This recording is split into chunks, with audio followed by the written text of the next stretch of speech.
विपक्ष पर सीएम हेमंत सोरेन का पलटवार, बोले महाजनी कुप्रथा को किया खत्म, निराधार है जमीन हड़पने के आरोप। सीएम हेमंत सोरेन ने कहा कि उनके परिवार ने महाजनी कुप्रथा को दूर कराया। आज उसी परिवार पर जमीन हड़पने का आरोप विरोधी दल के लोग लगा रहे हैं। ये विचित्र है। वह यह जरूर कहना चाहेंगे कि महाजनी के खिलाफ हमारी लड़ाई के बदौलत अनगिनत आदिवासी मूलवासी ने अपनी जमीन की रक्षा की है। यदि उनका नाम लेकर कोई अपनी जमीन की रक्षा कर रहा है तो पूरा झारखंड उसका नाम लेकर ऐसा कर ले। बता दें कि सीएम ने सोमवार को एक कार्यक्रम के दौरान मीडिया के सवाल पर कहा कि उनकी सरकार में हजारों करोड़ जमीन रैयतों ग्रामीणों को वापस कराई गई है। उन्होंने कहा कि उनकी सरकार में संभवतः ऐसी पहली बार हुआ जब हजारीबाग में कई एकड़ जमीन ग्रामीणों को वापस की गई। नेतरहाट फील्ड फायरिंग रेंज की अवधि विस्तार को रद्द कर वर्षों से संघर्ष कर रहे ग्रामीणों की जमीन वापस कराई गई। राज्य में ट्रिब्यूनल का गठन हुआ। लोगों की शिकायत के अनुरूप उनकी भूमि वापसी का कार्य किया जा रहा है।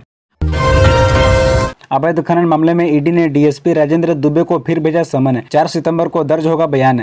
साहिबगंज में 1000 करोड़ रुपए से अधिक के अवैध खनन मामले में ईडी ने साहिबगंज के डीएसपी राजेंद्र दुबे को फिर समन किया है। उन्हें 4 सितंबर को ईडी दफ्तर में हाजिर होकर पीएमएलए 50 के तहत बयान दर्ज कराना है। पूर्व में 9 दिसंबर 2022 को ईडी ने राजेंद्र दुबे से पूछताछ की थी। वहीं साहिबगंज में ही नींबू पहाड़ी पर अवैध खनन के केस में सीबीआई की एसीबी इस सप्ताह पीई दर्ज करेगी। पीई दर्ज किए जाने के बाद रांची सीबीआई एसीबी इस मामले की जाँच करेगी। हाईकोर्ट द्वारा विजय हांसदा की याचिका पर सुनवाई के बाद सीबीआई को पीई दर्ज कर जांच का आदेश दिया गया है। बता दें कि अवैध खनन व इससे अर्जित राशि की मनी लॉन्ड्रिंग के केस में ईडी ने साहिबगंज डीसी रामनिवास यादव से पूछताछ की थी। उन्होंने तब बताया था कि अवैध खनन रोकने के लिए उन्होंने पुलिस को कई बार पत्र लिखा था, साथ ही कार्रवाई के आदेश भी दिए थे। इस दौरान पुलिस की भूमिका सवालों के घेरे में आ गई थी। डीसी ने अपने आदेश से जुड़े साक्ष्य भी एजेंसी को उपलब्ध कराए थे। यही वजह है कि ईडी ने राजेंद्र दुबे को इस मामले में समन किया है। लातेहार में कोल माइंस पर उग्रवादियों का हमला। 30 राउंड फायरिंग के बाद कांटा घर फूंक कर फरार। लातेहार जिले के सदर थाना क्षेत्र के तुबैद स्थित डीबीसी की कोल माइंस पर रविवार रात जेएलटी उग्रवादियों ने उत्पात मचाया। रात करीब 2 बजे यहां पहुंचे 9 उग्रवादियों ने कांटा घर को फूंक दिया और सुरक्षा गार्ड के अलावा हाईवा चालक से मारपीट की। सुरक्षा कर्मियों व उग्रवादियों में 30 राउंड फायरिंग भी हुई। पुलिस का मानना है कि लेवे के लिए घटना को अंजाम दिया गया है। उग्रवादियों ने पर्चा फेंक कर घटना की जिम्मेदारी ली है। पर्चा में मैनेज होने तक खनन बंद करने की चेतावनी दी गई है। प्रबंधन के अनुसार इस घटना से लाखों का नुकसान हुआ है। कांटा घर जलाए जाने के बाद कोयलरी में ट्रांसपोर्टिंग बंद है। प्रबंधन की ओर से बताया गया कि कांटा घर बनने में 8 दिन लगेंगे। सुरक्षा कर्मियों को हमले की भनक लगी तो जवाबी फायरिंग भी की गई। दोनों तरफ से महज 30 राउंड गोलियां चली। सुरक्षा बलों को नुकसान पहुंचाने के लिए लगाया आईडी। नक्सल समर्थक के लिए बना काल, ब्लास्ट में मौत। सुरक्षा बलों को नुकसान पहुंचाने के लिए कोल्हान जंगल के टोटो थाना क्षेत्र में नक्सलियों द्वारा लगाए गए आईडी विस्फोट में नक्सली समर्थक अर्जुन सोरेन मारा गया। वह नक्सलियों से मिलकर लौट रहा था, तभी आईडी के जद में आ गया। एसपी आशुतोष शेखर ने बताया कि गोयलकेरा थाना क्षेत्र के चैबासा का अर्जुन सोरेन नक्सली समर्थक था। वह वनग्राम राजबासा में रह नक्सलियों को विभिन्न प्रकार की सामग्री उपलब्ध कराता था। एसपी के अनुसार 2 या 3 दिन पूर्व वह वनग्राम राजाबासा से हुफीसी नक्सलियों से मिलने गया था। वहां लौटने के दौरान सुरक्षा बलों को क्षति पहुंचाने के लिए लगाए गए आईडी की चपेट में आ गया और उसकी मौत हो गई। पुलिस और भी जानकारी जुटा रही है। वीरेंद्र राम के 3 सहयोगियों के खिलाफ चार्जशीट दायर। काली कमाई के पैसे कैसे लौट कर आते थे वीरेंद्र राम के परिवार तक, जमा की थी अवैध संपत्ति। ग्रामीण विकास विभाग से निलंबित चीफ इंजीनियर वीरेंद्र राम के सहयोगियों के खिलाफ आरोप पत्र ईडी ने पीएमएलए के विशेष न्यायाधीश पीके शर्मा की अदालत में दाखिल कर दिया। इन करीबियों में वीरेंद्र राम के सीएम मुकेश मित्तल के सहयोगी नीरज मित्तल, हवाला कारोबारी राम प्रकाश भाटिया और फर्जी कंपनी बनाकर पैसे का निवेश करने वाले ताराचंद के खिलाफ गंभीर आरोप है। आरोप पत्र में बताया गया है कि कैसे वीरेंद्र राम के सीएम मुकेश मित्तल का सहयोगी नीरज मित्तल वीरेंद्र राम की काली कमाई को पैसा निवेश करने के लिए ताराचंद के पास पहुंचा था। इन पैसों को ताराचंद फर्जी नाम से अपना एक आधार व 4 पैन कार्ड बनवाया था। इसी नाम से कंपनी बनती थी और वीरेंद्र राम के द्वारा भेजे गए पैसों को उसमें निवेश कर दिया जाता था। यही पैसा कंपनी के माध्यम से वीरेंद्र राम की पत्नी राजकुमारी देवी और पिता गोंदाराम के बैंक अकाउंट में आ जाता था। राम प्रकाश भाटिया हवाला के जरिए वीरेंद्र राम के पैसे को रांची से दिल्ली पहुंचाता था। बता दें कि ध्यान रहे कि वीरेंद्र राम के पिता और पत्नी दोनों जेल में हैं। झारखंड पुलिस अधिकारी ने मूसेवाला को आतंकी बोला। वीडियो वायरल होने पर भड़के फैंस। एसएचओ ने माफी मांगी, बोला अनजाने में कहा गया। बता दें कि झारखंड के जमशेदपुर में एक पुलिस अधिकारी ने सिद्धू मूसेवाला को आतंकी कह दिया। झारखंड में सिद्धू मूसेवाला के फैंस ने यह वीडियो सोशल मीडिया पर वायरल कर दिए, जिसके बाद फैंस भड़क गए और अब पुलिस अधिकारी ने इस गलती के लिए माफी मांग ली है। उनका कहना है कि यह सब अनजाने में उनसे कहा गया। बता दें कि मामला कुछ दिन पहले का है। झारखंड के जमशेदपुर से सीताराम डेरा थाना के एसएचओ भूषण कुमार ने इलाके में नाका लगा रहा रहा था, तभी एक व्यक्ति बुलेट पर आया। उसके पीछे स्कूल से लौटी बेटी बैठी थी। एसएचओ ने बिना हेलमेट के होने के कारण बुलेट को रोक लिया। बुलेट पर बैठे व्यक्ति ने सिद्धू मूसेवाला का स्टिकर लगा रखा था। यह देख एसएचओ भूषण कुमार भड़क गए और बोले, इसे तुम आइडियल मान रहे हो सिद्धू मूसेवाला को, जो एक आतंकी है। दूसरा, तुमने हेलमेट नहीं पहन रखा।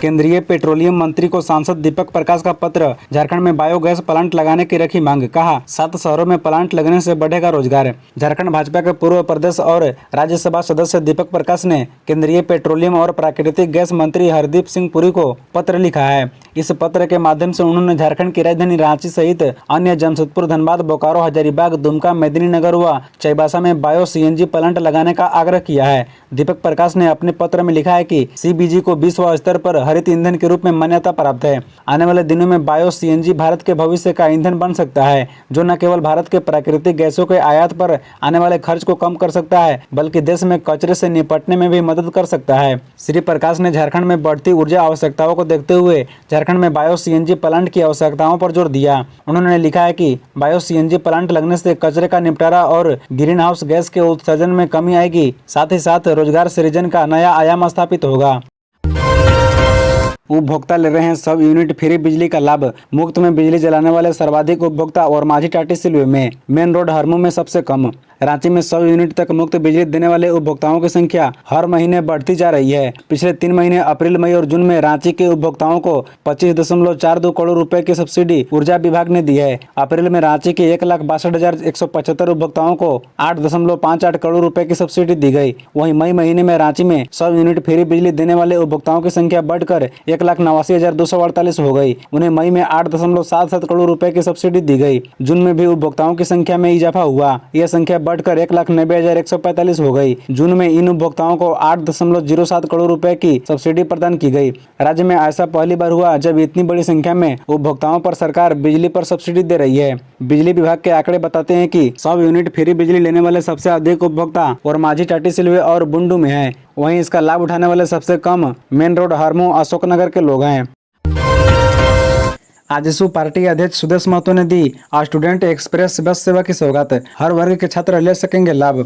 झारखंड के पूर्व उप मुख्यमंत्री एवं आजसू पार्टी केंद्रीय अध्यक्ष सुदेश कुमार महतो ने सोनाहातू प्रखंड के टांग मोड़ में कहा कि स्टूडेंट एक्सप्रेस बस सेवा के शुभारंभ होने से बढ़ेगा सिली विधानसभा क्षेत्र जैसे अभियान को मजबूती मिलेगी। यह सेवा दूर दराज के इलाकों से आने वाले छात्रों को आगे बढ़ने और पढ़ने के लिए हौसला भी देगी।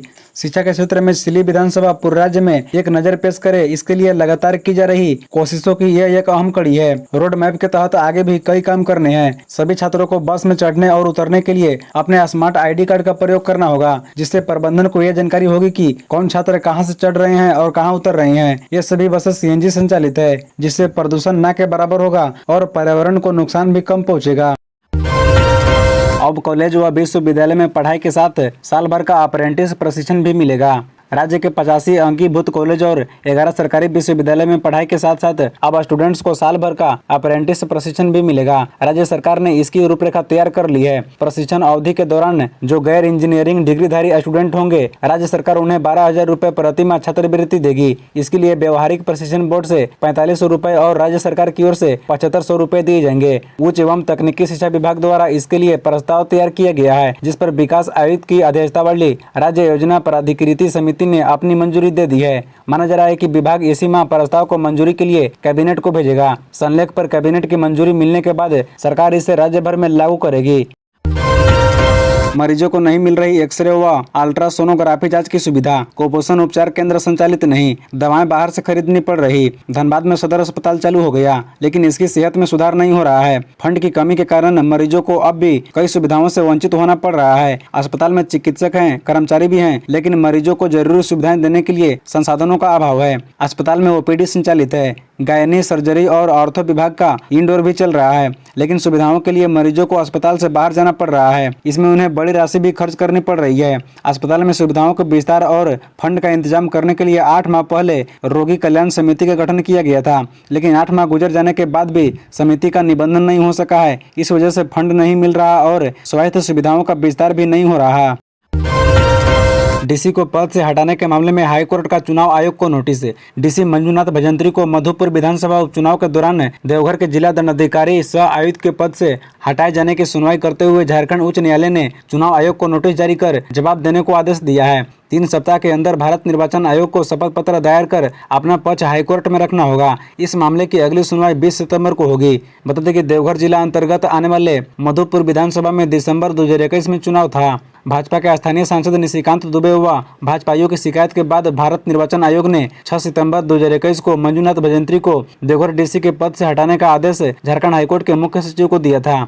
आयोग ने डीसी के पद से हटाने के साथ ही चुनाव कार्यों से अलग रखने का आदेश दिया था। साथ ही आरोप पत्र गठित कर कार्रवाई करने का आदेश दिया था। मुख्य सचिव ने आयोग के आदेश के आलोक में मंजूनाथ भजंत्री को हटाकर नैनी सहाय को देवघर का डीसी सह जिला निर्वाचन पदाधिकारी बनाया था। आचार संहिता समाप्त होने के बाद सरकार ने भजंत्री को फिर देवघर डीसी के पद पर तैनात किया था।